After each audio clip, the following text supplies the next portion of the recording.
সামনেই তো Valentine's day, তাই প্রেম সংক্রান্ত তোমাকে আমি কয়েকটা প্রশ্ন করব, ঠিক আছে? আমাকে প্রথমে যেটা বলবে যে প্রথম প্রেম না শেষ প্রেম, কোনটা বেশি স্পেশাল তোমার কাছে? জীবন আক্ষরিক অর্থে যখন প্রেম হয়েছে সেটা অবশ্যই আমার শেষ প্রেম বলতে পারো, তো definitely that is very special. হ্যাঁ, গোলাপ নাকি চকলেট, কোনটা বেশি পছন্দের? যেটা তার পছন্দ। আর তোমার? আমার চকলেটস খুব পছন্দ, ডার্ক চকলেটস খুব ভালো লাগে। লং ড্রাইভ নাকি একসাথে দুজনে অনেকটা পথ হাত ধরে হাঁটা, কোনটা তোমার বেশি ভালো লাগে? দুটো, বিশ্বাস করো, পছন্দের মতন মনের মতন মানুষ হলে দুটোই সমপরিমাণ রোমান্টিক এবং ইন্টারেস্টিং। মাটির ভাঁড়ে এক কাপ চা নিয়ে বসে আড্ডা নাকি একটা ক্যাফেতে গিয়ে কিছুক্ষণ আড্ডা? মাটির ভাঁড়ে এক কাপ চা নিয়ে বসে আড্ডা, এটা আমার জীবনের সব থেকে বিশেষ মানুষটা আমাকে শিখিয়েছেন।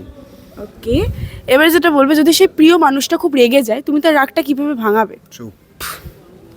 সব শুনে নেবে? চুপ, অন্য কোনো উপায় নেই। আই লাভ ইউ বলতে বেশি ভালো লাগে নাকি শুনতে? তাকে আই লাভ ইউ বোধ করাতে আমার বেশি ভালো লাগে। প্রথম প্রেম কবে হয়েছিল? School life way back. Okay, যখন ভালোবাসি আমরা কাউকে, তখন ভালোবাসার ক্ষেত্রে কি বয়সটা খুব ম্যাটার করে? না, it doesn't, age is just a number, একদমই না, ইট ডাজন্ট অ্যাকচুয়ালি। ভ্যালেন্টাইন্স ডেতে পাওয়া পছন্দের মানুষের কাছ থেকে বা প্রিয় মানুষের কাছ থেকে সব থেকে পছন্দের উপহার কোনটা ছিল? তার সঙ্গ, তার সময়, হাজার ব্যস্ততার মধ্যে তার সময় এবং তার সঙ্গ।